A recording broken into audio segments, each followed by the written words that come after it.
Hi friends, எப்படி இருக்கீங்க? இன்னைக்கு எங்கள் வீட்டில் பெசரட் பெசரட்டைன்னு தெலுங்குல சொல்லுவாங்க. ஆனால் தமிழில் பச்சை பயிறு தோசைன்னு சொல்லுவாங்கன்னு நினைக்கிறேன். எனக்கு தெரியாது, உங்களுக்கு தெரிஞ்சிச்சுன்னு சொல்லுங்கள். ஆனால் இது பச்சை பயிறு ஊற வச்சுட்டு மாவாட்டி அதில் தோசை பண்ணணும்.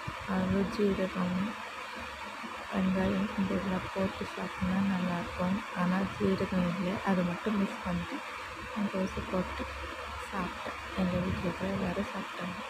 நல்லா தான் இருக்கும். உங்களுக்கு தெரிஞ்சிச்சுன்னா ஓகே, தெரியலையானா ட்ரை பண்ணுங்க. நல்லாயிருக்கும், சூப்பராக டேஸ்ட் வரும். Okay, bye friends.